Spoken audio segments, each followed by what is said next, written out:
Oi, pessoal, sejam muito bem-vindos a mais uma edição do nosso podcast Não Existe Tentar. Estamos começando mais uma temporada, hoje é o primeiro episódio da nossa terceira temporada. Eu sou Caterine Barros, diretora de Estratégia e Atendimento da Camelo & Co., que é a agência que viabiliza esse podcast, e também sou host do Não Existe Tentar, e tô aqui com o meu parceiro. Sou co-host do Não Existe Tentar, sou o Saulo Camelo, CEO e fundador também da Camelo & Co., e estamos hoje com um convidado super legal. Sim, mas antes da gente começar, eu queria fazer um convite para você, que você acessasse aqui no nosso perfil mesmo as 2 primeiras temporadas que a gente tem aqui, com vários episódios legais. Já passaram por aqui Geraldo Rufino, Sebastian, a gerente do Mercado Livre, ACO da NBA, gerente de recursos humanos da Volkswagen, enfim, tem muita história de pessoas super legais que não tentam e fazem acontecer e que trouxeram vários insights, foi bate-papo super interessante. Então, convido você, depois que terminar esse episódio, a acessar aí as nossas edições anteriores para conhecer um pouco mais.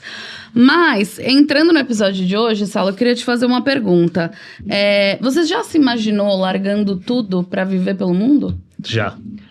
E o que te impede de tentar? Você. Mas a gente não tenta, né? A gente faz acontecer. E o convidado de hoje faz isso acontecer. Exatamente. Eu acho que eu curto uma rotina, mas talvez sairia de São Paulo. Mas a gente vai falar sobre isso hoje, vai aprender um pouco mais sobre isso. Eu tô aqui hoje com o Erickson Monteiro, ele que é publicitário, especialista em marketing digital e fundador do Plugcitários, que nasceu como um blog, mas hoje é a maior escola de social media do Brasil. Ele começou sua trajetória aos 15 anos, já começou fazendo acontecer aos 15 anos de idade, e hoje tem um negócio que ele estava contando aí pra gente, mais de 380 eventos, enfim, com um público aí de mais de 45 mil alunos, 100 cidades, enfim, ele vai contar um pouco pra gente, mas o mais interessante é que ele faz tudo isso sendo nômade digital. Então, seja muito bem-vindo, Erickson, um prazer ter você aqui com a gente. Prazer meu, vai ser massa demais esse papo com vocês, trocar uma ideia, a gente falar sobre negócio, falar sobre nômades, falar sobre os perrengues da vida, né? E vai ser incrível, acho que o convite daqui foi feito de forma muito legal pra gente trocar uma ideia e vai ser massa. Vamos bater um papo aí, fluir bastante esse papo aqui hoje. Muito bom. E pra começar o nosso podcast, a gente sempre tem uma pergunta. Pra você, Erickson, existe tentar? Jamais. Para mim, quem tenta não faz. É isso aí. Então, antes de pensarmos em tentar, já temos que estar fazendo.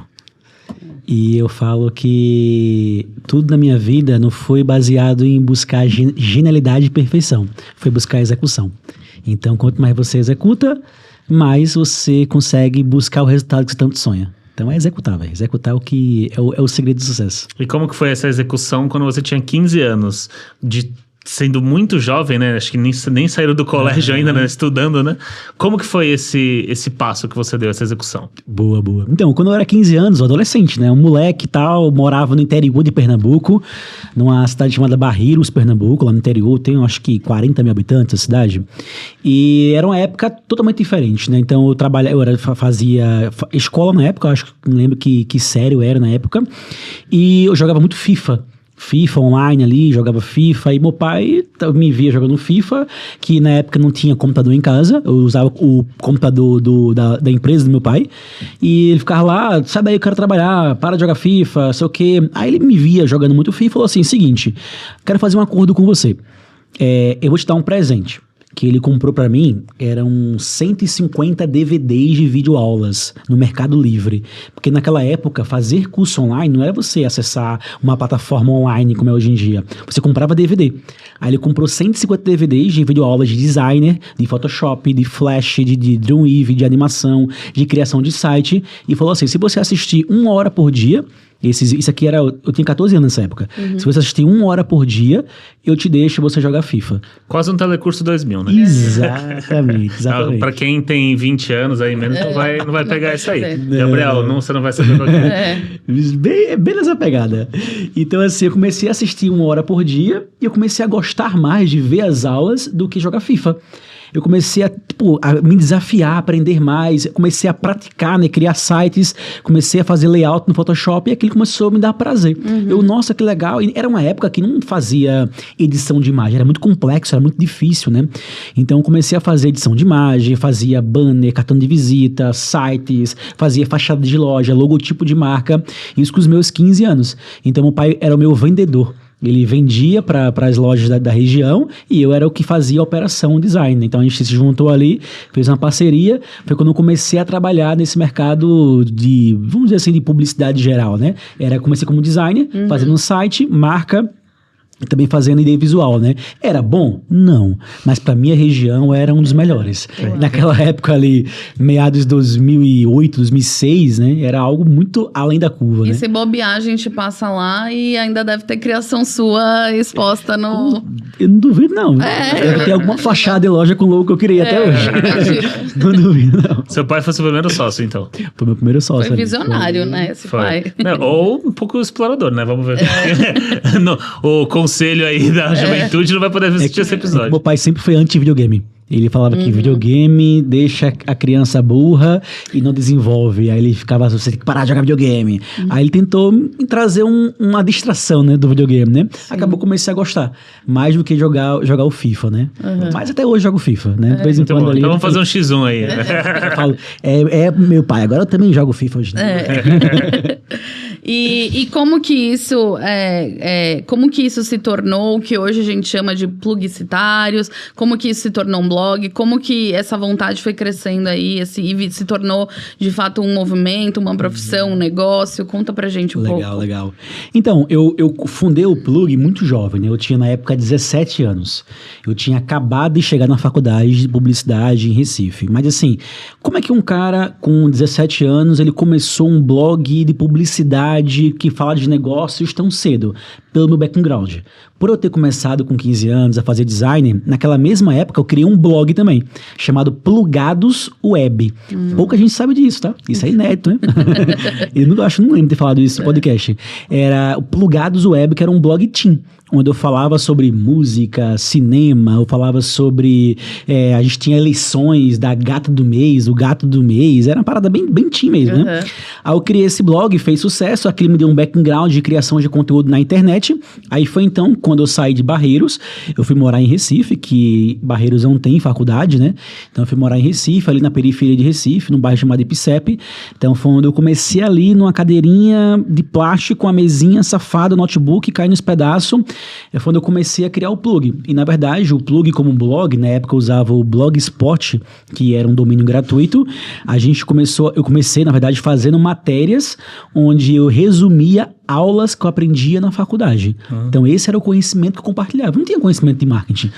Então eu ia para uma aula de semiótica, fazia um resumo e postava. Pegava esse link e publicava no grupo do Facebook da faculdade. Era como se eu fosse o responsável pelo resumo da aula. Isso que eu ia falar. Antigamente era me passa suas anotações e você facilitava já. E você acaba aprendendo muito mais quando você escreve ou ensina alguém, né? Então para você foi ótimo também. Exatamente, era isso que eu fazia, né?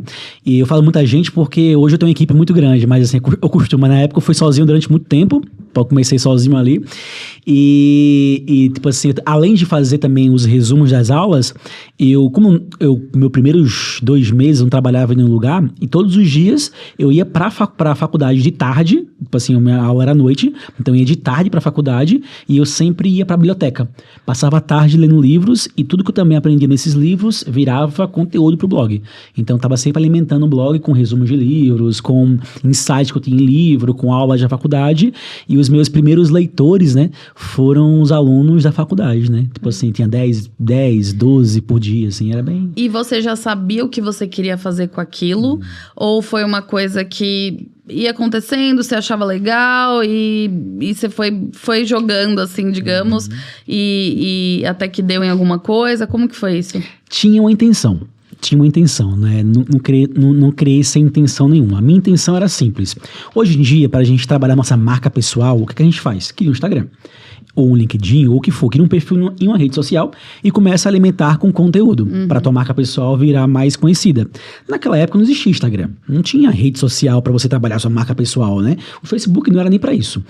Então eu criei o blog para trabalhar minha marca pessoal. Na época eu tinha 17 anos, era um recém-chegado em Recife, do interior, tinha um sotaque muito forte, falava muito mais rápido, falava muito errado.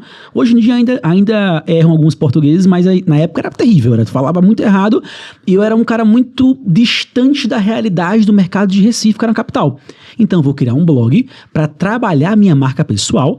Para quê? Para que as agências de Recife me enxergassem e quisessem me contratar como um gestor de redes sociais, né? Porque na época, trabalhar com blog também é um trabalho de gestor de redes sociais.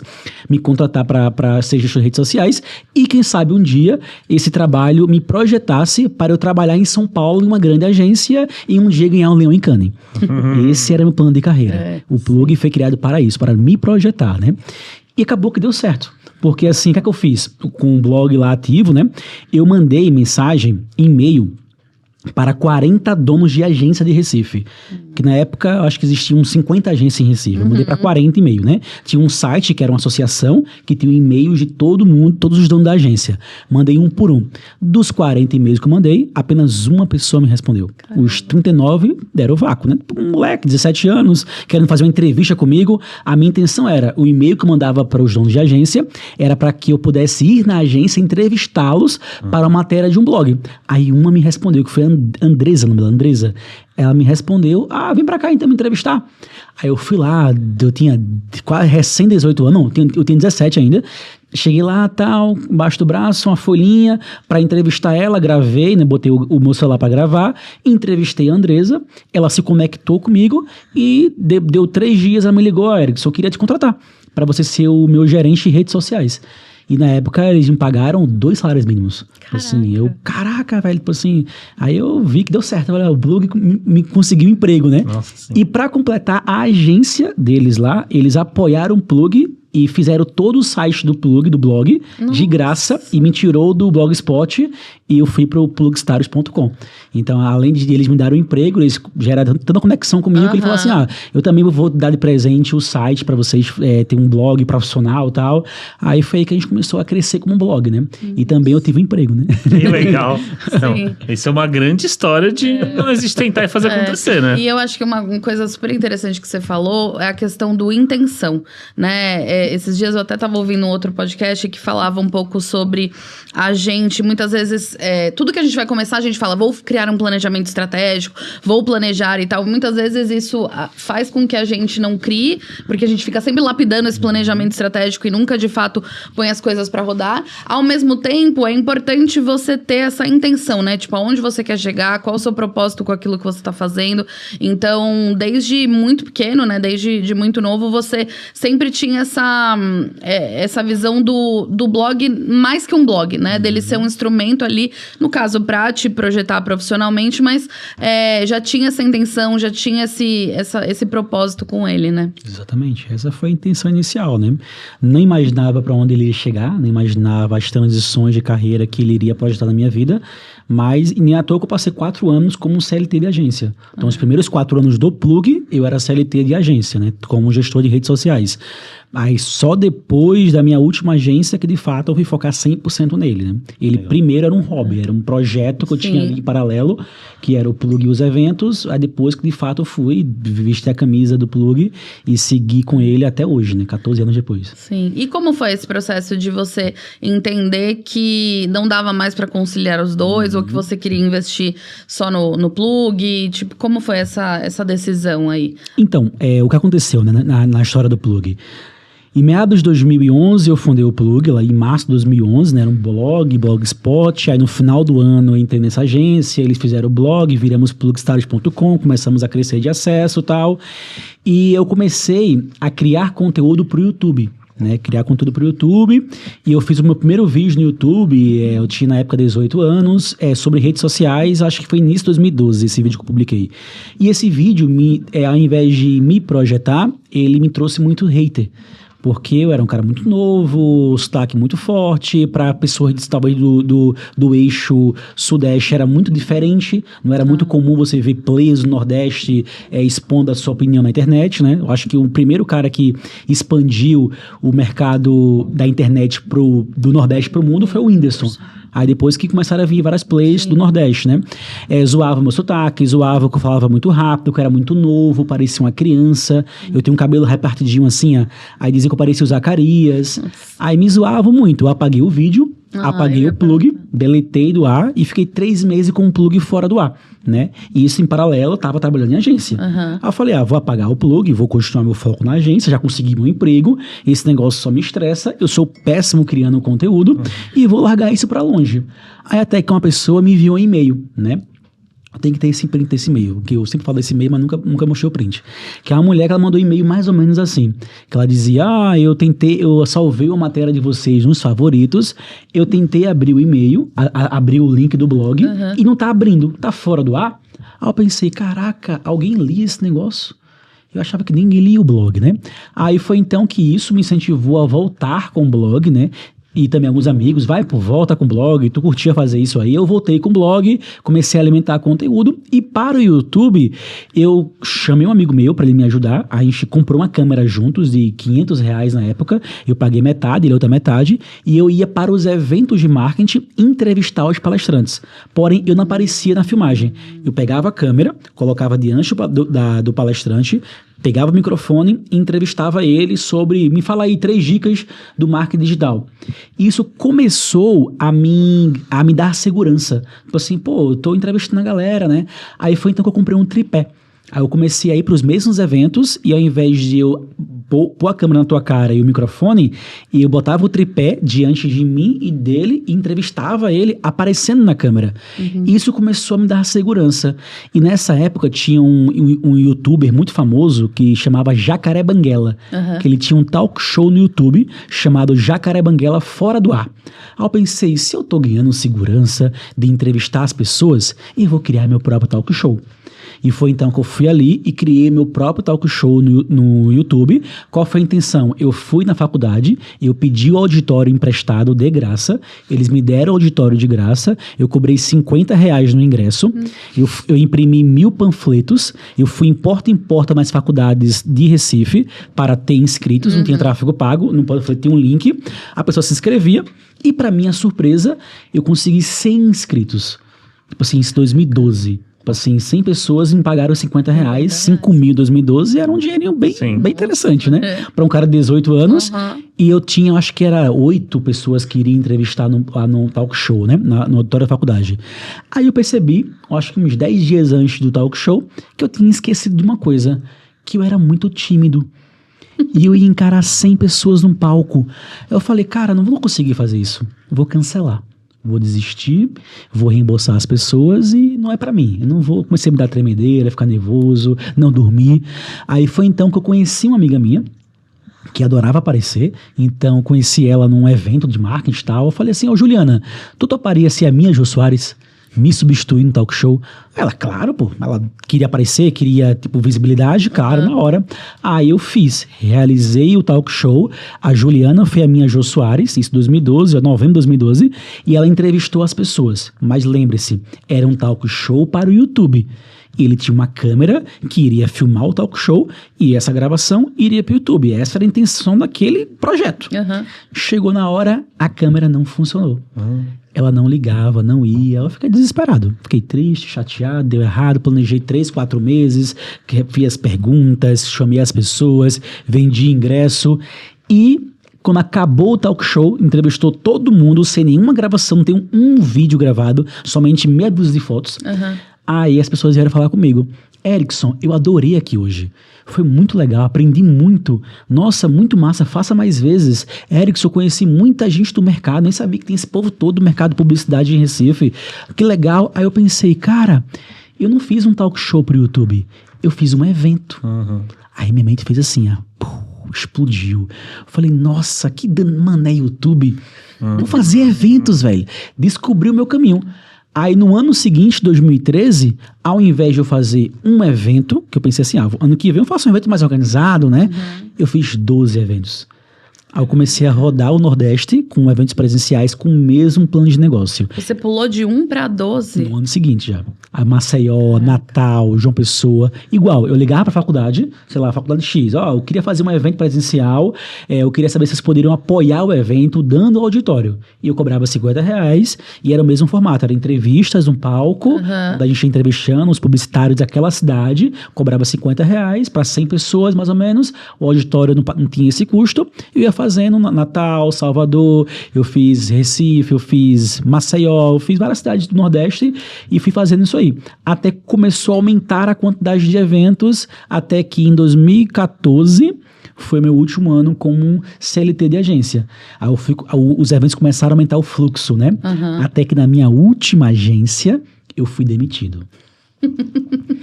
Porque assim, eu não larguei a agência por conta que eu quis, empreendedor, largou tudo e agora eu vou empreender. Não, porque eu fiz um evento em Recife para 300 pessoas, já estava crescendo os eventos, já um porte grande já para Recife, no sábado. E nessa semana pré-evento, eu comecei a ficar distraído na agência, que era o que me sustentava. Comecei a programar post errado, eu comecei a deixar de fazer conteúdo, as rádios começavam a me ligar, eu entrava ao vivo, no horário de expediente da agência, e ficava todo mundo da agência me ouvindo. Eles botavam para ligar o rádio assim, eu na CNN, lá escondido, dando entrevista, e todo mundo da agência me ouvindo. Aí eu fiz o evento no sábado, na segunda-feira, a dona da agência me chamou. Ela falou assim, Erickson, tem uma reunião com você, bora lá de manhã. Isso já chega na agência, felizão, né? Quer fazer um evento massa, 300 pessoas, me empolgar todo mundo da agência, me parabenizando e tal, me sentindo o expert do marketing, né? Aí cheguei lá na agência, tem um Erickson. Parabéns primeiramente pelo seu evento, repercutiu muito bem no mercado e eu queria te falar, eu queria fazer algumas perguntas para você. Eu vi que ultimamente você está muito distraído, teve eu acho que 2 posts errados que você fez e eu tô vendo você muito distraído e tal. E eu queria saber de você, quem é o Erickson que está diante de mim? O Erickson do Publicitários ou o Erickson da agência? Aí eu falei, dos dois. Ela, não pode ser dos dois. Eu quero que você decida quem você é. Se você é o Erickson do Publicitários ou você é o Erickson da agência. Aí eu falei, mas não pode ser os dois? Ela, não. Aí eu falei, então eu sou o Erickson do Publicitários. Ela falou, então perfeito, agradeço imensamente tudo que você fez pela gente, o seu trabalho, os seus entregáveis, mas a partir de hoje a nossa parceria se encerra. Se você quiser ir embora agora, já pode ir, ou você pode ficar até a hora do almoço.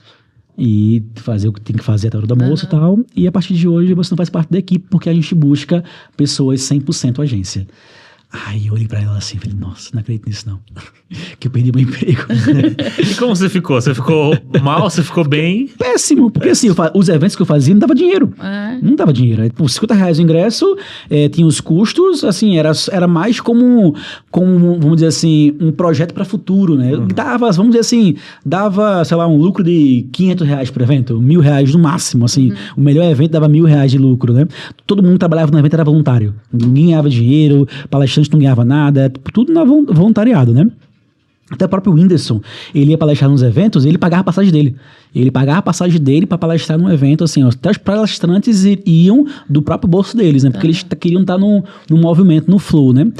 E eu pensei, caraca, velho, perdi meu emprego, eu tenho um negócio de eventos que não dá dinheiro e fui demitido, né? Aí eu fiquei mal, fiquei até a hora do almoço, aí na hora do almoço almocei com o povo da agência, me despedi e peguei meu busão, meu ônibus, lá o CDU Caxangá, e fui em direção à minha casa lá na periferia de Recife e pensei, ferrou, acabou-se. Agora eu vou ter que procurar outro emprego. Atendia boas contas nessa época, contas grandes e tal, de social media. Perdi um emprego que me pagava relativamente bem, na época 3 salários mínimos, eu acho. E agora eu tô sem dinheiro, sem nada, né? Tipo assim, sem nada, o que eu vou fazer agora, né? E, enfim, falei bastante, mas quer que eu continue a história? Não, eu só ia comentar que eu já imagino até onde isso vai dar, mas às vezes foi, né? Às vezes é aquela coisa, você não tá pronto, às vezes ainda pra fazer uma escolha, vem a vida e te coloca numa posição onde a escolha é inevitável, né? Você, no final, hoje, imagino que você até agradeça essa chefe que te demitiu, porque ela te fez tomar uma decisão de que talvez sozinho você não tomasse ali naquele momento e que deve ter impulsionado direcionado aí um pouco do que vem depois. Então chamamos de destino, né? Era pra ser, né? Mas Sou muito grato pra essa chefe aí que fez. Que bom que ela fez isso por mim. Sim. Umas coisas que me chamam a atenção. Primeiro não tem desculpa. Você foi lá e foi fazer o evento, você foi fazer o que precisava fazer, então assim, não tem desculpa. Você que tá olhando aí, a gente tá vendo o nosso programa, se você tá procrastinando alguma coisa, não tem desculpa, vai lá e faz. A segunda que me chama a atenção é a mentalidade. Você começou o plug falando, isso aqui vai dar certo. Você traçou um caminho, colocou num PPT bonito? Não colocou. Mas foi lá, traçou um caminho, colocou na sua cabeça, colocou a meta e foi. E o outro obviamente, não desistir. Então, a partir de todos os percalços que foram ocorrendo, o não desistir também está muito atrelado também ao não existe tentar, né? Exatamente. E aí conta pra gente o que aconteceu depois. Aí virou uma loucura, né? Tava eu iniciando ali 2014, sem emprego. Aí eu pensei, o que eu vou fazer agora, né? Aí eu resolvi começar a fazer mais eventos, né? Mesmo sem dinheiro, mas eu tinha um grande sonho. O meu grande sonho era fazer um evento em São Paulo. Eu falei, caraca, São Paulo é a cidade do Brasil que gera negócios, o maior mercado, as maiores agências, né? E eu tentei fazer o mesmo plano de negócio. Mandar mensagem para a faculdade para conseguir um auditório, sendo que todas elas me recusaram. A maioria deu vácuo, a maioria não teve interesse, muita até desdenhou, assim, quem é tu, porra? Não vou fazer evento aqui, não. Tentei muito, eu acho que umas 20 universidades, das maiores às menores. Nenhuma quis, né? Aí tudo bem, então. Aí eu fui palestrar em uma universidade, aqui em São Paulo, em início do ano, né? Não lembro qual a faculdade, eu acho que era São Judas Tadeu. Fui palestrar lá e ia lá ficar na Moca, né? Aí perto da Moca tinha um teatro chamado Teatro Anhembi Morumbi, que hoje chama-se Teatro Gamaro. Ela dança lá.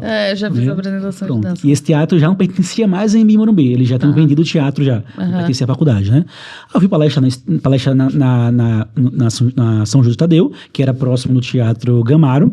Aí eu pensei, vou visitar esse teatro, né? Pra ver. Cheguei lá no teatro, bonitão, 2 andares, 720 lugares. Na época eu tinha 20 e poucos anos. 20 anos. Tinha 20 anos, eu tava no negativo, não tinha dinheiro, porque eu tava recém-demitido, né? Tipo, não tinha dinheiro e tal, tava com dívidas. Aí eu cheguei lá naquele teatrão bonitão. Aí imagina um moleque de 20 anos chega num teatro daquele e fala, eu quero alocar esse teatro, né? Os caras, tipo assim, não, pô, não vai. Aí eles passaram o preço do teatro pra mim, pra eu alocar essa diária, seria em abril de 2014. E em 2014, há 11 anos atrás, aí ele passou a diária, eu falei, não tenho esse dinheiro, velho. Mas assim, eu tenho muitos seguidores no Facebook. Eu vou vender ingresso. Você consegue fazer parcelado o pagamento? Aí ele, não, isso é que eu tentei usar minha persuasão lá, tal, consegui. O cara, eu fui dar uma palestra na São Judas Tadeu, eu morava em Recife ainda, eu vim, eles me trouxeram, eu voltei pra Recife. Voltei para Recife com um teatro lotado um teatro locado de 720 lugares com a parcela eterna para pagar, né?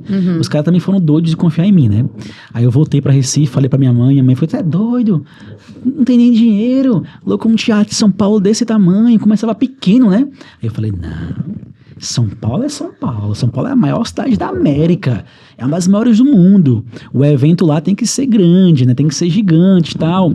Aí eu loquei o teatro, né? Loquei o teatro e mandei mensagem para 120 profissionais de marketing em São Paulo, porque não tinha zero network. Eu mandei mensagem no LinkedIn.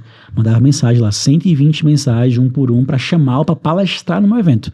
A grande maioria não respondeu, a grande maioria falou que não tinha tempo para palestrar, e eu consegui fechar 35 palestrantes. 35, né?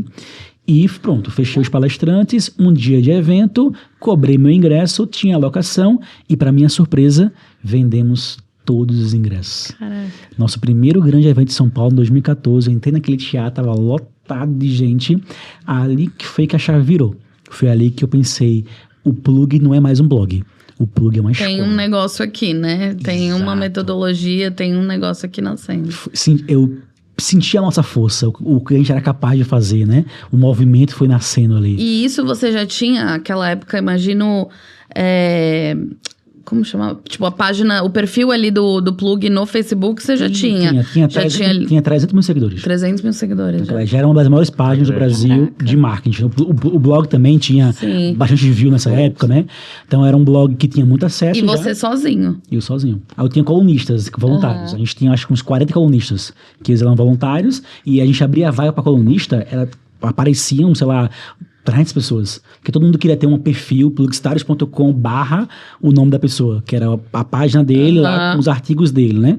Então tinha muita gente que queria ser voluntário do Plug para escrever, né? O blog já tinha uma boa atração. E obviamente a gente lotou esse teatro graças à nossa marca online.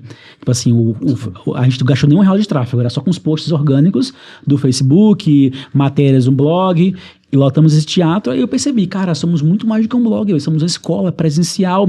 E foi em 2014 que o Plugcitários virou Plug School. Foi quando a gente começou a virar escola, a fazer cursos mesmo, cursos específicos nas áreas, formação de pessoas, e começou a fazer muitos eventos. Aí começamos a fazer 40, 50 eventos por ano, começou a ter um volume muito alto, fazer eventos simultâneos.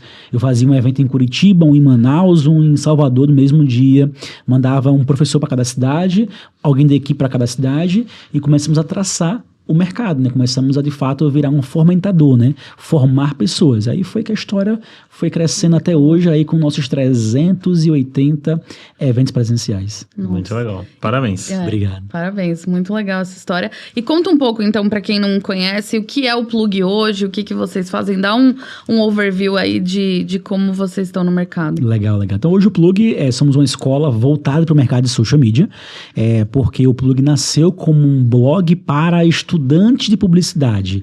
Depois, os eventos que foram nascendo também era para estudantes de publicidade. Depois a gente mudou para profissionais de publicidade. Depois para profissionais do marketing digital.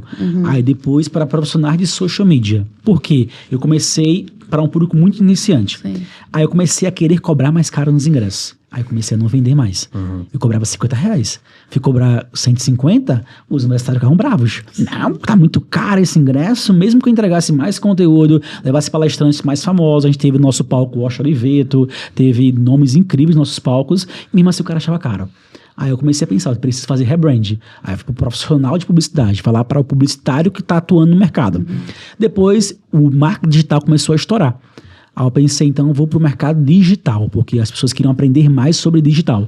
Aí eu fui pro marketing digital, mas ainda assim era muito genérico. E eu falava de tráfego pago, de anúncios de conteúdo, de vídeo, de e-mail marketing, de Google Ads, de SEO, e acabava que o pessoal ia pro nosso evento, recebia uma enxurrada de coisas, e era muito assim, pinceladas de cada conteúdo. Aí eu comecei a entender, a minha carreira foi como? O que é que eu construí na minha carreira? Social media. Eu comecei em 2011 ali na cadeira de social media. Eu tinha, nessa época, eu já tinha agência de social media. Então, eu tinha todo o meu background de social media. E foi então que há uns 5 anos atrás que o Plug assumiu a bandeira de criar um movimento de formar profissionais de social media e também melhorar, né, quem já é atuante nesse mercado de social media. E hoje somos a principal escola de social media da América Latina, também da Europa, já que a gente também trabalha muito com o mercado europeu ali em Portugal, né, também é muito forte. A gente também faz hoje eventos presenciais em países como Chile, Argentina, Uruguai, Peru, Espanha e Portugal e Brasil. São 7 países no total, né? Estamos chamando um projeto de entrar no mercado da Colômbia e do México, e esses eventos Latam são em espanhol, né? Que a gente também tem um Plug Escola, que é a nossa página em espanhol para o mercado latino, né? E o Plug tornou-se isso, uma escola que é referência no mercado de social media, e agora, recentemente, a gente fez o maior evento do mundo de social media para 4 mil pessoas, superando todos os eventos dos Estados Unidos, em termos de quantidade de pessoas, né? Foram 4 mil pessoas, foi um marco histórico, assim, lotamos o Espaço Vibra aqui em São Paulo, e para mim esse foi o nosso último grande ato, né? Que esse podcast está sendo gravado faz o quê? 2 semanas atrás que eu fiz esse evento, então tá bem recente ainda, e ali foi o nosso momento, assim, que a gente, caraca, velho, olhar para trás, 14 anos depois, e muita gente vai achar que é do nada, que de repente vocês viram o Plug, do nada fizeram um evento para 4 mil pessoas. Você ralando, né? E há 14 anos ali pequenininho, fazendo evento pequeno, alguns floparam, alguns deram prejuízos, alguns eu sofri golpe, tive alguns perrengues até chegar nesse evento aí de 4.000 pessoas, e ano que vem de novo, faremos de novo, e também faremos as turnê pelo Brasil, né, que a gente também foca muito nisso. Como eu sou do Nordeste, eu sinto que o mercado fora do eixo São Paulo é carente de presencial, então eu faço questão, todo ano tem que ter eventos rodando no Brasil, tem que ter evento no Nordeste, no Norte, no Sul, no Sudeste, Centro-Oeste, o Brasil inteiro. Eu faço evento do interior à capital. Porque eu sei que eu sofri isso no passado, de querer estar em eventos presenciais e não poder pagar passagem aérea. Sim. Não poder comprar um hotel em São Paulo. Então, assim, por isso que a nossa missão é São Paulo. A gente faz hoje, a nossa maior frequência é São Paulo, Brasil e Portugal. É o que a gente faz com mais frequência, né? Então, em Portugal, a gente também faz os maiores eventos social media da Europa, também lá em Portugal, anualmente, né? E esse é o movimento que a gente cria hoje, né? Que é fomentar esse mercado de social media. Muito bom. Vou te fazer uma pergunta que você não aguenta mais. Fala aí. Como que tá a inteligência artificial para social media? Como que você vê isso? Cara, a inteligência artificial é uma coisa muito doida, né? Que as pessoas... Eu vejo muito post bonitinho nas redes sociais para motivar o mercado digital, né? Fica tranquilo, relaxe, que a IA não vai substituir o seu trabalho. Será mesmo? Eu vejo a IA como um crescimento que a gente hoje não tem noção até onde vai chegar. É muito bonito eu falar naturalmente que não, a IA nunca vai ser isso aqui, nunca vai ter coração, nunca vai ter sentimentos, né? E de fato, a IA não vai ser um ser humano, mas a IA, ela terá uma capacidade de simular um ser humano. Eu acredito muito nessa vertente, que aí ela tá tendo um crescimento muito acelerado e ela vai sim ter uma capacidade de criação muito forte, né? Mas como é que isso atinge o mercado digital, o mercado de social media? Vamos olhar para trás, vamos olhar para o passado, quando eu comecei a trabalhar com social media. Quando eu trabalhava em agência CLT, em meados de 2013, tá? Existiam no máximo 50 agências. Dessas 50 agências, vamos dizer que 10 trabalhavam com social media, né, fazendo conteúdo para marcas. E nessa época, os FII mensais médio em Recife, tá? Não é São Paulo, era de R$10 mil mensais. Em uma época onde o salário mínimo era R$700. Era como se as marcas pagassem R$20 mil mês para ter um trabalho de social media. Mas por que pagavam tão bem? Porque não tinha tanta gente fazendo. E era muito difícil eu virar um gestor de redes sociais. Eu precisava passar 4 anos na faculdade, fazer alguma especialização em marketing digital para eu conseguir trabalhar como um CLT de agência e depois ter uma agência. Então eram poucas agências. Hoje em dia, a barreira de entrada é menor. É mais fácil, né? Então, o que é que eu faço hoje? Eu faço um curso online e às vezes nem faço. Eu vejo meia dúzia de videoaulas no YouTube, eu entendo de Canva, eu entendo de ChatGPT e eu entro no mercado de social media. Então, como facilitou o trabalho, aumentou a quantidade de pessoas e hoje em dia os FII mensais médios de social media é muito mais baixo. Hoje em dia o cara tem gente cobrando R$500, R$700 de FII mensal. É bom o trabalho? Não, mas tem uma galera fazendo isso aí. Né? Então acaba que barateou muito o trabalho porque facilitou o trabalho. Hoje em dia, antigamente uma agência era uma equipe para um cliente. Hoje em dia é uma pessoa com 20 clientes. Então a urgência hoje dominou o mercado. E a IA, ela vai facilitar cada vez mais o trabalho de social media. Vai ficar cada vez mais fácil eu fazer um post, eu fazer um conteúdo, eu editar um vídeo, eu layoutar um post, eu escrever uma copy. Então, se fica mais fácil, esse papo é utópico de falar assim, não, a IA vai fazer com que os seres humanos vivam mais, que a parte operacional, a IA irá fazer para que nós, seres humanos, aproveitem mais a vida. Mas não vai ser assim. A IA vai facilitar nosso trabalho e o que iremos fazer? Pegar mais clientes. Vamos ter mais clientes, vamos aumentar a quantidade de clientes, vamos buscar mais clientes. Eu tenho mais tempo livre? Eu pego mais clientes. Então acaba que a gente vai ter mais clientes e isso naturalmente vai ter mais pessoas trabalhando com social media e isso vai fazer com que o FII mensal ele fique mais barato. mais baixo. E qual que é a esperança do mercado de social media diante da IA? A gente ficar cada vez menos focado em post e cada vez mais focado em estratégia. Sim. Esse vai ser o caminho. Sim. E é justamente o que a gente faz na Camelo. Porque a gente não tem uma pessoa que cuida de 20 clientes, pelo contrário, né? A gente, de fato, tem equipes, e quando o cliente faz um contrato de equipe dedicada, a gente vai e coloca as equipes dedicadas. Mas, sim, fato é que a gente usa a inteligência artificial e a gente fala hoje que é um trio, né, Catê, de criação. Um copy, um designer e a IA, porque ele, de fato, ajuda e otimiza o trabalho. Mas eu acho que esse mito de que a IA não vai impactar porque ela nunca vai fazer o que o ser humano faz é mentira. Já impactou e já tem já é difícil provar muita coisa para os clientes e já tem diminuído a demanda de certos serviços porque tem sempre aquela pessoa que vai preferir fazer ela por ela mesma ali com IA. E tem até uma fala, não lembro exatamente de quem, que só 5% das agências vão sobreviver às IAs. 95% vai, não sabia disso, não. vai cair. Bom ponto. E a gente trabalha todos os dias para estar dentro das 5%. Por quê?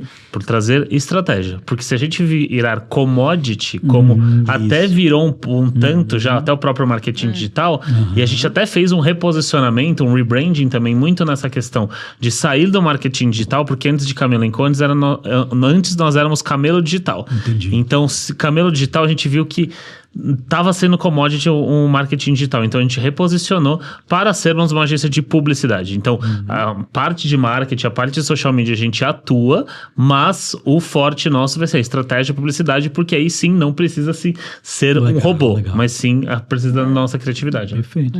E a gente não tem um controle, velho. Não temos um controle, não temos uma bússola, uma bola de cristal para saber que não, a IA tem um teto. Não sei, velho. Não. Olha um ano atrás. O que era esse mercado de IA. E a curva de aprendizado, eu tava até conversando com um amigo meu esses dias, a curva de aprendizado que a gente tinha nos últimos anos, nas últimas décadas, ela era assim, linear.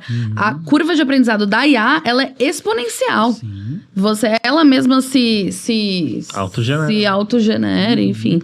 Mas vamos lá, você estava contando aí sobre a questão de estar em vários lugares, fazer vários eventos simultâneos. Como que chegou o momento que você falou assim, eu não posso mais estar fixo num lugar, isso vai virar mais do que o meu negócio, o meu estilo de vida. Conta um pouco como que você passou aí, além de fundador, empresário, empreendedor, organizador, produtor, mas que você também se colocou nesse lugar de, vou viver como um nômade digital, um nômade, enfim, eu vou acompanhar esse movimento todo. Como foi que você foi parar nesse novo estilo de vida, assim? Boa. Então, eu viajava muito já, né, a trabalho, eu fazia muitos eventos, né, e eu morava em São Paulo, morei em São Paulo durante 5 anos, e eu comecei a perceber que eu usava muito pouco o meu apartamento.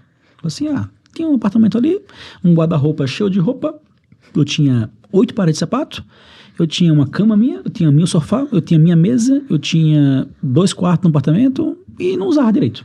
Eu comecei, então será que isso é realmente necessário? Né? Foi então que em 2019 eu vou fazer um teste. Né? Naquela época eu tinha recém terminado meu relacionamento, então não tinha mais nada que te prendia. Nada que prendesse ali em São Paulo. Né? O meu trabalho eu poderia fazer home office. Né?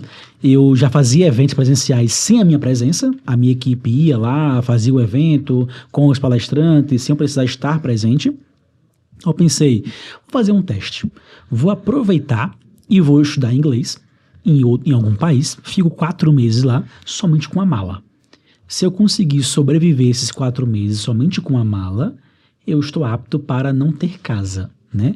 Aí eu escolhi o Toronto, na época, Toronto no Canadá. Foi no inverno, mas tava menos 20 graus. Senhor. Eu penso que foi a pior época, neve. Dessa altura, eu jogava água assim no ar, a água congelava. Era coisa de louco, assim. Aí eu fui, né? Fiz um teste bem hard, né? Extremo, né?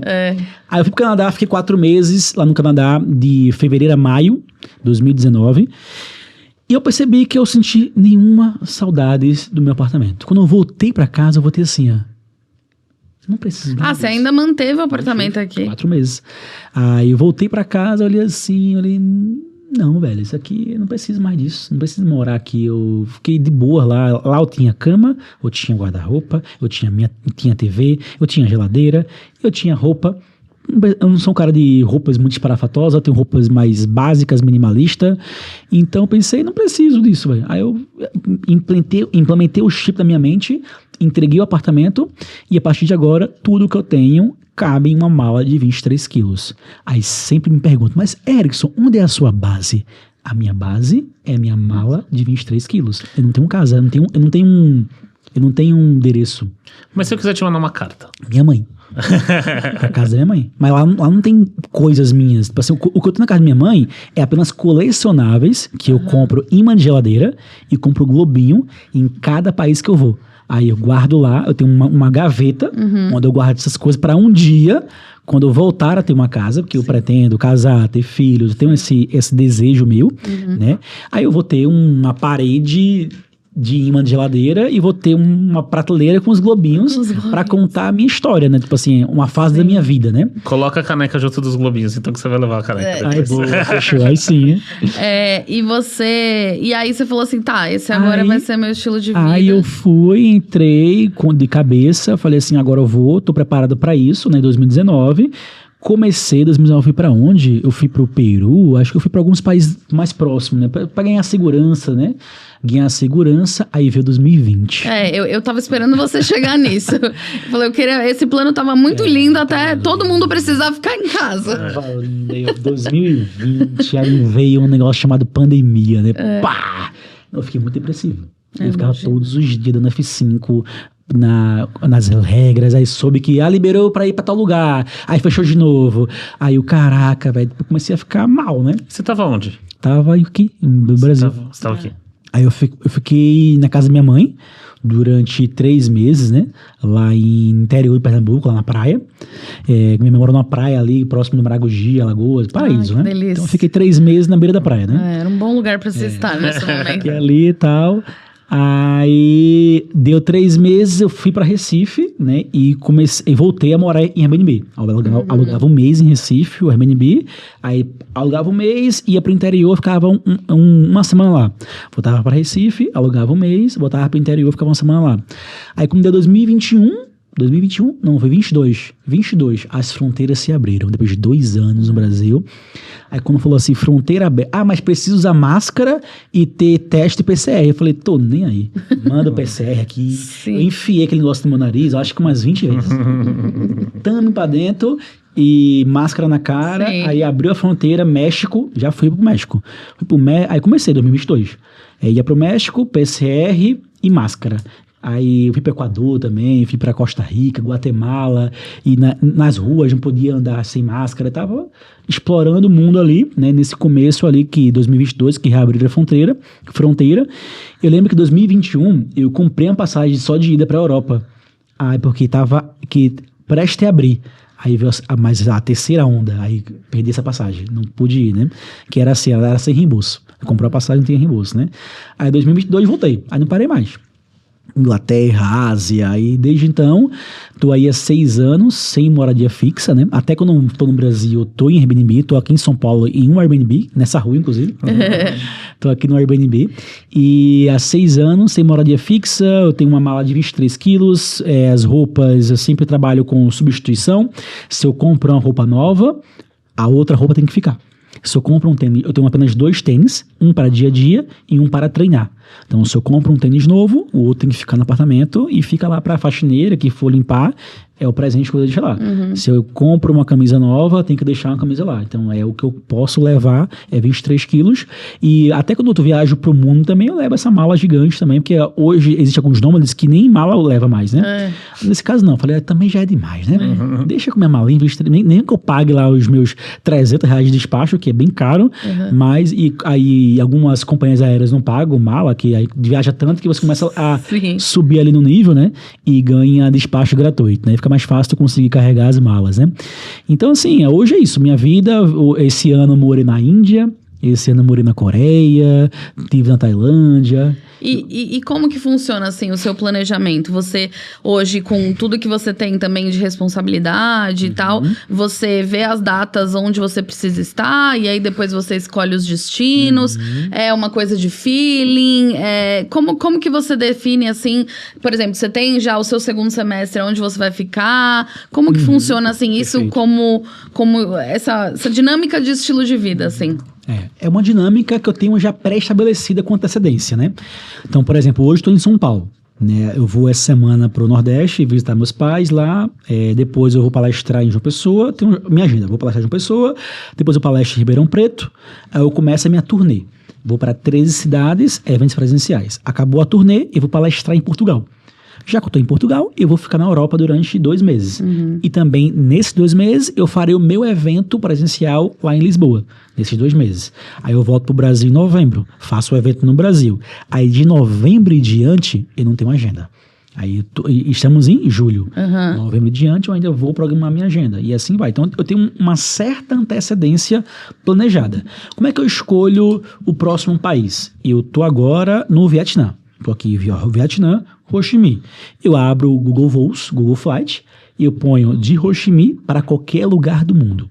E ele vai me dizer as passagens mais próximas, o trecho mais curto, eu dou preferência a voos diretos, também a passagem que não estejam com preços exorbitantes, e assim eu vou criando a minha rota, a minha rotina, meus próximos destinos.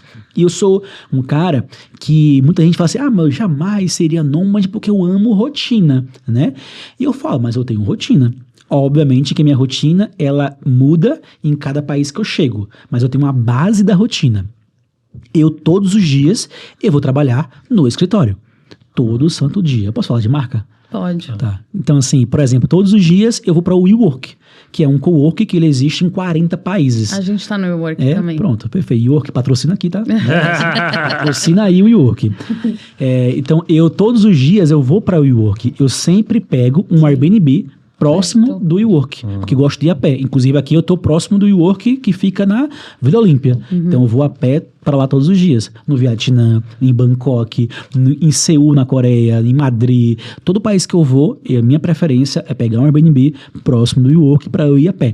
Então todos os dias eu acordo e eu vou trabalhar presencialmente no escritório. Então, para mim, é uma grande experiência, que eu conheço muita gente lá presencialmente, né? Network.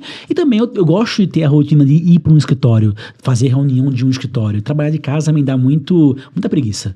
Assim, tô em casa, eu paro um pouquinho, ligo a TV e fica naquele lenga-lenga desnecessário. E também academia. Todos os dias eu vou para academia, eu cheguei, tô aqui em Seul, na Coreia.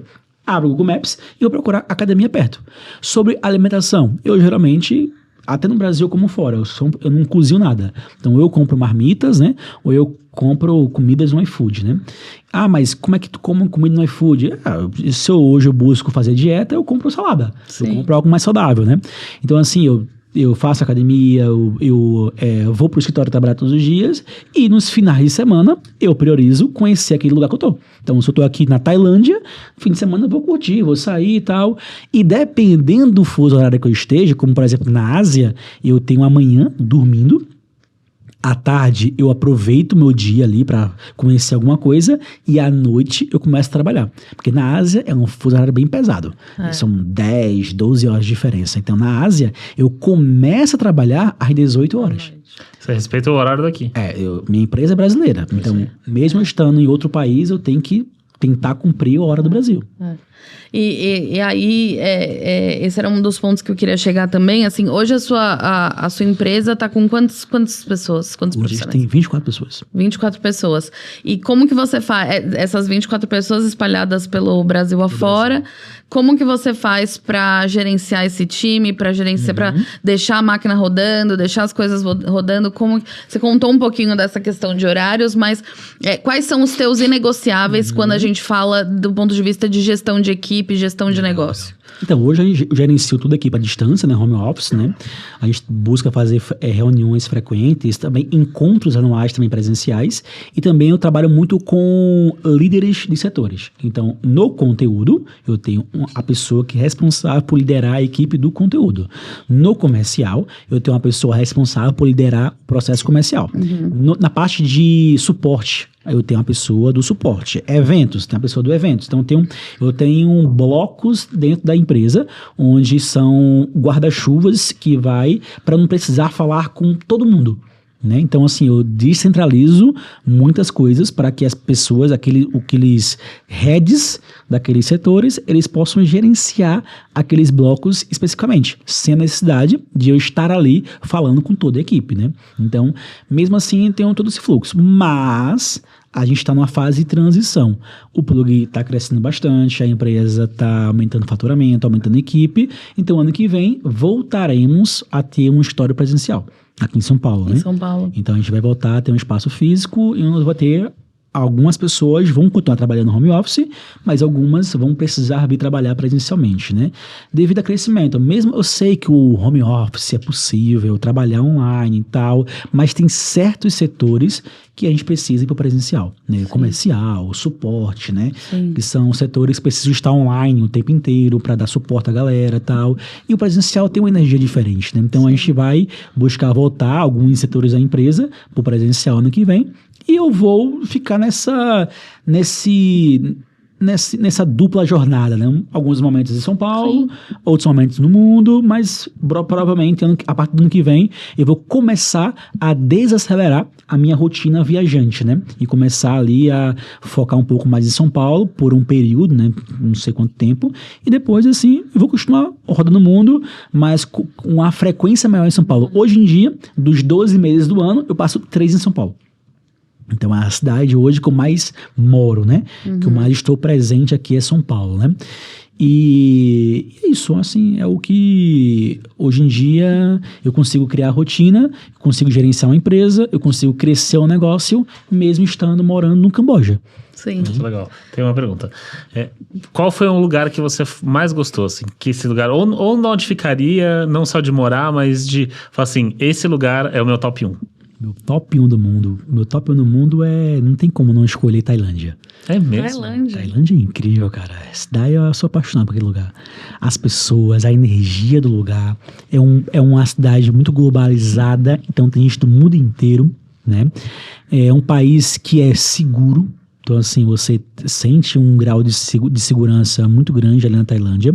É muito bonito. Tem umas paisagens surreais, tem templos lindos lá pra você conhecer, tem muita história, é um país muito histórico, né? Você é muito bem recebido e é um país muito barato. Então acaba que a nossa moeda lá vale bastante, né? Então acaba que você vai ter ali experiências incríveis. Eu sempre recomendo que todo mundo precisa viver a Tailândia, tem as praias lindas, Bangkok, apesar de ser uma cidade muito caótica, mas tem o seu charme também, tem cidades do interior também que são muito legais de se viver, né? Então eu tenho uma experiência muito legal na Tailândia, assim. A parte ruim de lá é o fuso horário, né? Para quem tem uma empresa no Brasil, vai precisar trocar o dia pela noite, né? Vai ter que trabalhar de noite e perder a manhã dormindo, né? Ou tentar criar um mix ali, né? Para trabalhar um mix entre o país que você tá e o país que você trabalha, né? Mas para mim hoje o lugar do mundo que eu mais gosto, assim, que eu volto sempre que eu posso, ficar 1 mês, 2 meses lá é a Tailândia. Muito legal. E outra pergunta, você falando de custo que a Tailândia é mais barato, mas é mito ou não é? Você precisa ser rico para fazer esse tipo de ter esse tipo de vida, de ser um nômade ou não? Não. Isso aí já é mito grande, né? Assim, obviamente que hoje o mundo existe países com custos de vida diferentes, né? Singapura é absurdo, assim, é um país que você vai chegar lá, vai pegar um quartinho que o aluguel é 20 mil. Né? Tipo assim, quem é que pode pagar 20 mil no aluguel? Tem que ter um prolabore muito alto, né? Então, assim, na Singapura eu fiquei um fim de semana só. Tipo assim, que era muito caro. Era um quartinho minúsculo, paguei na diária R$2.000. Então, assim, era muito caro.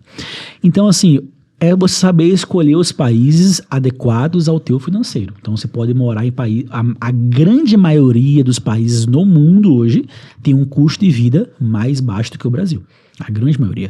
Você pensa ali, América Central... Ainda mais São Paulo, né?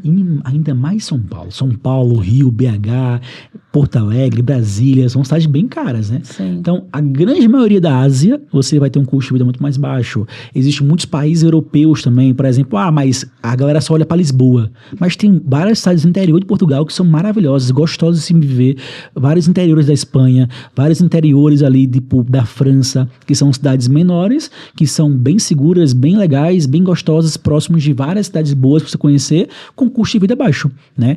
Também o leste europeu ali, você vai para países como Hungria, países como Áustria, países como República Tcheca, países como Eslovênia, Eslováquia, que tá ali também bem localizado, pertinho de países também bem famosos e tem um custo de vida baixo, né? Então você consegue ter uma vida tranquila, com custo de vida mais baixo do que do Brasil, trabalhando de casa, home office, e conseguir ali viver bem assim, sem precisar ser rico para isso, né? Sim. Se você hoje tem a capacidade de se manter morando sozinho ou com seu marido, sua esposa, em alguma capital do Brasil, você consegue morar em muitos países do mundo. Legal.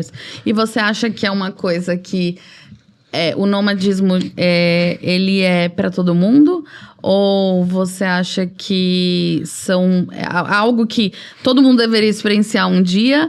Ou você acha que não? Precisa ser algo que você quer muito, que você curte muito esse estilo? Tem que ter muito propósito envolvido. Qual é a sua visão sobre isso? Então, eu acredito que todo mundo deveria se permitir viver pelo menos um período, sei lá, 6 meses, 1 ano, se permitir, velho. Porque as pessoas falam, nunca, jamais eu vou ser isso. Já vi mulher falando, mas tu já viu o tamanho da minha mala de maquiagem? Eu falei, cara, velho, tu vai deixar de aproveitar o mundo por causa de uma maquiagem. Você viu quantos sapatos eu tenho? Mais uma vez, você está perdendo por um sapato.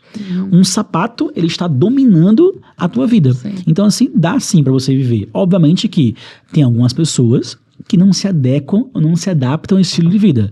Por isso que eu falo, antes de você criar uma opinião formada, prova. 2 meses, 3 meses, 1 ano. E eu falo que ser nômade não é para sempre. Eu não vou ser nômade para sempre. Eu tô há 6 anos já. Eu tô já na minha fase final talvez ali, né? Talvez vai chegar uma hora que eu vou precisar estabelecer um lugar. Por questões de ambição também, eu tenho algumas ambições para construir patrimônio, crescer minha empresa. E queira que não, ser nômade tem um limite, né? Tipo assim, de crescimento ali para você, né? E eu falo que dá para se permitir, dá para você experimentar um pouco. Principalmente se você trabalha hoje com online. Eu sei que é muito mais desafiador. Quem tem filho, quem tem cachorro, é muito mais difícil. Sim. Dá, mas é mais difícil. Sim. Tem que realmente querer muito. Assim, eu quero muito ficar 1 mês na Tailândia. Assim, tem que querer muito. É mais desafiador. Você iria? Olha, ele tá me motivando aqui. Mas o Ringo tem que ir junto com o meu cachorro. É mais fácil ainda. Então, mas eu já vi gente que faz esse volta ao mundo, cachorro e tal. Hoje em dia tem muitos lugares que aceitam, né? Eu acho que dá pra acontecer, sim. O Erickson, me conta um pouco, esse teu estilo de vida, você acha que ele mudou a sua forma de gerenciar o teu negócio? Ou também impactou a sua forma de liderar? Você acha... Conta um pouco como isso, além da possibilidade de conhecer várias culturas, países e tudo mais, como isso influencia na tua forma de gestão? Legal. Então, assim, uma coisa que eu faço muito quando eu viajo o mundo é conhecer negócios no mundo afora, né? Quando eu tô muito no WeWork, rola muitos eventos gratuitos, rola muito encontros de network, então participo do máximo que eu posso para conhecer novos negócios, conhecer estilos diferentes de empreendedorismo. Eu sempre tô olhando o mundo, eu vou para um país assim, eu busco sempre, eu converso com o ChatGPT para ele me recomendar um empreendimento que existe naquele país, que eu preciso conhecer, que é muito diferente, né? Eu vou lá, conheço presencialmente, então tô sempre buscando esse repertório também de negócio. Sim. Além da cultura, além de pessoas, além de você se ambientar em um lugar diferente, eu também busco esse repertório que vai me ajudar como empreendedor, né? Então eu faço muito isso. E me ajuda pra caramba você conseguir quebrar preconceitos, quebrar barreiras, você identificar, né? e você começar a entender que o Brasil é um país muito à frente do tempo, velho.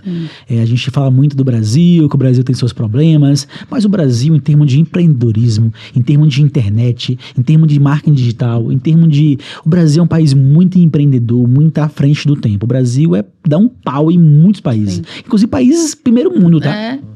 Que o Brasil é um país que somos treinados para fazer acontecer. Sim. Por quê? Tu vai para um país como a Europa, né? Europa, eu vejo ali um exemplo, Espanha, né? O cara que é da Espanha, ele vai ganhar o seu salário mínimo, que dá 1.100 euros, eu acho, mais ou menos isso. Com esse salário mínimo, ele sendo um CLT de uma empresa lá, ele consegue viver uma vida estável. Sim. Aqui no Brasil, não. Um salário mínimo, você vai ter uma vida limitada. Dá para sobreviver em algumas regiões do Brasil? Dá, mas é limitado. Então a gente já é treinado desde cedo a correr atrás, a fazer acontecer. Então o Brasil é um país que, graças a isso, a gente avançou muito diante de outros países. Você chega em países europeus, o povo vai estar assim, ó. Ah, não, pô, calma, tá de boa. É agosto, é verão europeu. Vamos pra praia. Fazer minha siesta aqui no meio do dia. E o Brasil tá aqui, não, pô, bora construir, bora fazer acontecer. Então é um país muito de executores, né? Sim. Então isso é muito legal, assim, você vê o Brasil, o quanto ele cresceu, né? O mercado digital nos Estados Unidos. Pô, o Brasil dá um banho nos Estados Unidos em muitos aspectos, velho. Em muitos aspectos, o Brasil hoje conseguiu crescer muito além do mercado americano. O Brasil é um país hoje muito conectado, né? Então acaba que a gente teve uma evolução muito grande nesse mercado. E isso me trouxe também essa visão, né? Quando eu viajei o mundo, eu conheci países muito modernos, né? Países de primeiro mundo, e eu olho para o Brasil, eu vejo que o Brasil é um país que está muito à frente em muitos aspectos aí tecnológico para a nossa visão empreendedora, né? E eu vejo muito isso na prática, assim, a gente hoje atende alguns clientes de fora, e em primeiro momento a gente... tinha essa impressão de que, nossa, o que a gente vai fazer, o que seria pra lá? E quando a gente olha pro básico do Brasil, pra eles é uau. E em termos de estratégia, em termos de omnichannel, em conexão entre as coisas, amarração entre as coisas, às vezes eles têm a ferramenta, mas não usam como a gente usa, não tem plataformas como a gente tem pensadas pra cada caso. Então, isso que você tá falando é muito, muito real, assim, porque inclusive a gente tem bastante procura de empresas de fora, que em primeiro momento a gente ficava assim, nossa, mas por que uma empresa polonesa vai querer contratar alguém no Brasil? Como uma empresa da Inglaterra vai querer contratar alguém no Brasil? E aí, conhecendo mais o mercado, a gente viu que eles não têm o repertório mesmo criativo que o brasileiro tem, né? Somos muito criativos, somos referência no mundo, né? No prêmio de Cannes lá, o Brasil todo ano ganha muitos prêmios. Leva né? muita coisa. A gente tem uma síndrome de vira-lata, né? Mas também a gente tem sempre nos comparando aos melhores países do mundo. A gente sempre se compara à Inglaterra, aos Estados Unidos e tal. Mas o Brasil também tá à frente de muitos, né? Exatamente. Podiam parar de roubar menos, né, galera? Podia ajudar um pouco. Dava pra ter... dava pra avançar mais. O bom que você falou, né, de que o Brasil é um país de fazer acontecer, então não existe tentar, ele tem que ser brasileiro, né? Exatamente. Estamos no país certo. E já aproveitando isso, eu queria te perguntar, Erickson, quais foram as pessoas que ajudaram você a fazer acontecer? Você já falou do seu pai, mas quem mais? Pô, minha mãe também. Minha mãe sempre foi uma incentivadora, a pessoa que me apoiou no tudo que eu podia ali também. Minha conselheira ali. Minha mãe é uma gênia. Eu falo que ela é uma gênia. Ela passou em 3 concursos públicos, né? Assim, estuda pra caramba. Então, me ajudou muito ali também em conselhos na vida, né? Também eu tive a sorte, né? De ter tido uma professora na faculdade, no primeiro semestre, né? Que foi a Isabela Domingues, nunca mais esqueço disso. Que foi uma professora que ela falou sobre introdução à publicidade. E eu falo que eu devo muito isso a ela. Foi graças a essa disciplina que eu tive no primeiro semestre de publicidade que eu enxerguei o mercado publicitário como um mercado muito grande, assim, porque ela falava sobre DM9, Ogilvy, falar sobre Agência África, o Washington Oliveto, Nizanguanais, trazer todo aquele conceito do mercado Leão e Cane, me gerou uma ambição. Ela implementou um chip na minha mente que eu falei assim, caraca, eu preciso crescer. Aí foi talvez graças ao que ela me ensinou ali, que eu quis criar um blog, eu quis crescer, quis fazer algo grande, eu quis construir, né, o plug, quis ir pra frente, né, então ela foi um incentivo muito grande ali no início da minha carreira, né, então assim, que bom que eu tive ela como professora naquele meu início ali, né, foi uma pessoa que eu guardo muito, com muito carinho na minha carreira. que graças a ela ali que o Plug talvez, que a minha mentalidade de ambição nesse mercado de publicidade cresceu graças a ela, né? E na minha jornada teve muita gente legal. Se fosse citar aqui, ia deixar muita gente com ciúmes, né? Mas muitos parceiros, muitos amigos, eu conheci muita gente legal nesse mercado, eu troco muita ideia, sou um cara muito aberto, falo com muita gente, frequento lugares que tem pessoas incríveis, né? Então eu sou muito grato a muita gente na minha carreira, assim. Eu falo que eu não cheguei até aqui sozinho, assim. Eu tenho pessoas da minha equipe que está comigo há muitos anos, tem o Lipe ali fora que está comigo há 11 anos trabalhando comigo, eu tenho a Laís também, está comigo há 10 anos, né? Então as pessoas que entram na equipe, elas entram e fazem carreira de anos e anos, né? Sim. Tá comigo ali há um tempo muito longo, assim, eu acho isso muito massa, que é pessoas que realmente abraçam ali o propósito da empresa. Sim. E sem eles o Plug não estaria onde está hoje, né? Eu sou basicamente o líder do negócio, mas abaixo desse líder tem muita gente que, inclusive, são muito melhores do que eu em muitos aspectos e fazem acontecer, trazem ideias geniais que faz o Plug tornar-se referência no que ele é hoje. Muito legal. Muito bom. E é engraçado isso que você falou, né? Às vezes a gente fica, toda vez que a gente faz essa pergunta, ou às vezes quando a gente procura, quem foi a pessoa que te ajudou? Quem foi a pessoa, você comentou da sua professora, talvez, não sei, mas talvez ela nem imagine o efeito que ela te teve, né? Eu tava vendo outro dia, estudando sobre isso, chama momentos pirulitos, que é justamente esses momentos onde você, lollipop moments que falam, que é esses momentos onde a pessoa te dá alguma coisa que pra ela é um pirulito, não tem o menor significado, mas pra você aquilo significa muito e traz um impacto gigantesco. E eu também tive pessoas assim na minha carreira, o Saulo também, enfim. E eu acho muito interessante isso na trajetória, porque quando a gente faz essa pergunta, às vezes, claro, tem mãe, pai, ou um sócio, um professor e tal, mas é legal esses momentos em que despertou algo e que teve um impacto muito grande lá na frente. Sim, sim, exatamente.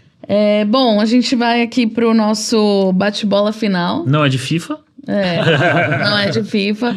Mas eu queria saber, Erickson, uma coisa que você tentou e não deu certo. Que eu tentei e não deu certo? Ixi. Pode cortar para eu pensar? Que eu pensar um pouquinho. Nada. Ou fala tudo que eu... Tem alguma coisa que eu dei errado na minha vida assim. Que eu tentei e não deu. Teve. Pode falar de negócio? Pode, claro. Teve umas cagadinhas na minha vida. Vamos falar. Uma coisa que eu tentei e deu errado, né? Dentro do Plug, eu já criei alguns projetos, né? E um deles foi um projeto que deu muito errado, deu um prejuízo enorme pra gente, que a gente entrou no hype dos streams. A gente resolveu lançar o Plug Prime, que seria uma assinatura de 30 e poucos reais mensais, Prime de Amazon Prime, né? E era aulas on demand, tipo assim, tava na moda na época, surgindo muitos, tinha alguns também surgindo, e eu investi uma energia gigante nisso. Botei energia, vamos fazer acontecer, criar um stream do Plug, fazer cálculo, se a gente tiver 1.000 pessoas assinando, 1.000 vezes 35 reais, 35 mil, né? 35 mil reais mensais. Eu falei, caraca, dá pra fazer um negócio bom aí, viu? Se eu tiver 10 mil pessoas assinantes, nossa, achava que seria muito fácil, que era muito barato, né? Vou vender feito água. Lançamos, a gente teve no máximo 40 assinantes. Gastei uma grana com gravação de estúdio, com plataforma. Na época não existia. Hoje em dia tem muitas plataformas, né? Eu tive que gastar uma nota, criar uma do zero. Servidores, streaming e tal. Gastei uma grana com tráfego pago, lançamento. E foi um grande fracasso de vendas. As pessoas não assinavam. Eu não entendi. Eu falei, gente, tá muito barato. 35 reais por mês. Não assinava. A gente tentou, fez planos, semestral. E esse foi um dos projetos do Plug que mais deu errado, foi o Plug Prime. Aí o que eu fiz? Eu peguei as aulas que eu tinha gravado para o Plug Prime e eu peguei somente as aulas de social media e eu lancei depois um curso chamado Social Media Expert, que esse hoje é o nosso curso best-seller, que está no ar há quase 4 anos, no ar já formou, sei lá, uns 8 mil alunos, e foi um curso que nasceu de um projeto que deu errado. Sim. Depois eu comecei a implementar outras aulas também nesse curso e foi dando certo, né? Você fez adaptou e no final teve um... No final, aquelas aulas que me deu errado, no futuro deu certo, né? Você deu certo, muito bom. Muito bom.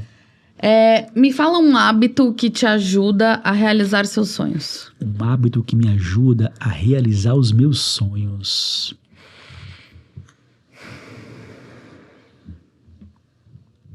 Você é aquele que faz as metas no começo do ano, bota no papel. Você é aquele que gosta de fazer mentalização. O que hoje, quando você pensa no futuro, nas suas ambições, nas suas aspirações, o que é um hábito que você faz e que funciona muito pra você nesse sentido? Tá. Um hábito que eu faço muito é planejar toda a minha jornada, né? Então, eu sou um cara muito... A minha skill de marketing é métricas e planejamento. Então, eu trago ela para minha vida também. Então, eu planejo tudo que eu quero. Então, eu tinha um planejamento que era um dia fazer o maior evento do mundo. Eu tracei isso aqui, o desenho, o que eu preciso fazer? Então, chega o final do ano, eu traço todas as metas do ano que eu construí para fazer e planejo todas as ações do ano seguinte. Ano que vem, já estou começando a fazer já do ano que vem. Então, eu traço muito metas, né, de construção, tanto para negócio como para minha vida também. Então, o que o Erickson precisa? O que parece que está faltando para o Erickson conquistar? Né? Então, eu sou muito de desenhar isso aí, planejo, mas além de planejador, eu sou executor. Porque tem gente que planeja e não executa nada. E eu trago muita coisa específica. Né? Por exemplo, vou explanar um sonho meu. E um dia eu farei um evento lotado no Radio City Hall, que é o maior teatro em Manhattan, em Nova York, que cabe em 17 mil pessoas. E eu já o sei. Hoje o preço deve ser outro, né? Mas quando eu sei, me cobraram $75 mil a diária. É muito específico, tá ali. Um dia eu vou locar o Radio City Hall, vai ser um evento 100% em inglês, porque um dia o Plug vai ser uma escola global, que vai ter também eventos presenciais e cursos online em inglês. Então, um dia teremos um evento gigante lá no Radio City Hall. Pode demorar 10 anos. Mas isso vai acontecer. Então, já tem alguns sonhos meus desenhados na minha jornada que tá ali. Aos poucos, o que eu penso, se eu tiver isso desenhado, todos os dias, eu vou fazer alguma coisa que vai me deixar mais próximo desse meu sonho. Um passo a mais, né? Da mesma forma que eu tenho um sonho que é conhecer mais de 100 países. Então, se eu conheço um país a mais, eu tô mais perto desse sonho. E eu sou daquela pessoa que defende muito. Sonho bom é sonho realizado. Porque as pessoas têm sonhos e elas adiam aquele sonho e elas sempre ficam carentes de sonho. Porque eu preciso realizar aquele sonho para dar espaço para um novo. Então, se eu realizo aquele sonho, próximo sonho. Então, eu busco sempre realizar aquele sonho quanto antes para que eu possa dar mais espaço para entrar novos sonhos. Viu? Eu não vou perguntar mais nada, gente. Acho que a gente pode encerrar com essa frase. Chama a gente no evento. Eu vou ao Radio City Hall, eu vou estar lá e a gente vai publicar esse vídeo dele contando que essa era um grande... Quando eu realizar esse evento, vou passar esse podcast num palco lá adiante. Maravilhoso, a gente até legenda pra você. Erickson, acho que foi um papo super legal. A gente conseguiu trazer vários assuntos. Acho que é muito legal quando a gente consegue conhecer as pessoas e trazer um pouco da história por detrás. Eu acho que a sua história tá super conectada com o que a gente fala aqui do fazer acontecer, do não tentar e o não tentar muitas vezes confundindo com mas eu preciso sempre ter a garantia que vai dar certo. Não, mas você precisa encontrar caminhos, alternativas, soluções e acho que a sua trajetória é muito marcada por isso. Parabéns. Por tudo que você construiu. Imagino que o seu pai com aquele investimento ali, deve estar muito orgulhoso aí. O ROI foi alto, acho que valeu. E muito interessante também conhecer um pouco mais do seu estilo de vida, enfim, e de novas formas, né, de se viver. Sim, com certeza. Pra mim, um pouco pega esse nomadismo. Eu acho, apesar de ser uma pessoa muito... Né, gostar das coisas aqui de casa e tudo mais, é um estilo de vida. É um estilo de vida muito interessante que podemos provar e queria agradecer muito a sua presença e depois você vai viajar mais, né? Amanhã você vai viajar, é isso? Vou essa semana pro Nordeste, mas esse ano eu vou pra Estônia, ainda pra Letônia, vou pra Lituânia. Que maravilha. Adoro países diferentes. Quantos países você já foi? Isso. Quantos países já deu? 58. 58. Tá chegando. Então, tá chegando no 100. Vai lá. Quanto mais exótico, mais eu gosto. É isso. Bom.